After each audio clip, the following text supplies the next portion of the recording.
দল ছেড়ে ধানের শীষ প্রতীকে নির্বাচন করবেন বিএনপির বেশ কজন শরিক। শনিবার ভোটার হতে আবেদন করবেন তারেক রহমান।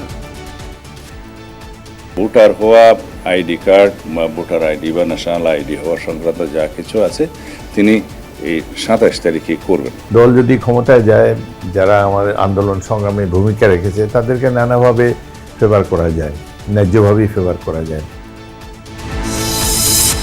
নির্বাচন ও গণভোট নিয়ে সচেতনতা তৈরিতে ভোটের গাড়ি উদ্বোধন। গণতান্ত্রিক যাত্রা সফল করার দায়িত্ব সব নাগরিকের, বললেন প্রধান উপদেষ্টা।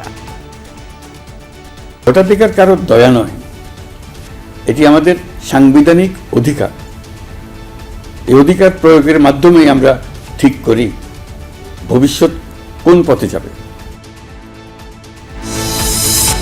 নিরাপত্তা বিবেচনায় সার্জিস, হাসনাত সহ 20 জনকে গানম্যান দিল সরকার। আইন শৃঙ্খলা পরিস্থিতির উন্নয়ন চান তরুণ নেতারা, এখনও জানা যায়নি হাদির খুনির অবস্থান। জানুয়ারিতে ঢাকায় সাংবাদিক মহাসম্মেলনের ঘোষণা। অপশক্তির বিরুদ্ধে গণতান্ত্রিক শক্তিগুলোকে এক হওয়ার আহ্বান ফখরুলের। মত প্রকাশ তো অনেক দূর হয়ে গেছে, এখন বেঁচে থাকার অধিকারের ব্যাপারে সে সর্বক্ষেত্রে সর্বশক্তি নিয়ে আপনারা যারা বাংলাদেশকে ভালোবাসেন তারা সবাই ঐক্যবদ্ধ হন। স্বাস্থ্যের আলোচিত ঠিকাদার মিঠুর তেলেসমাতি।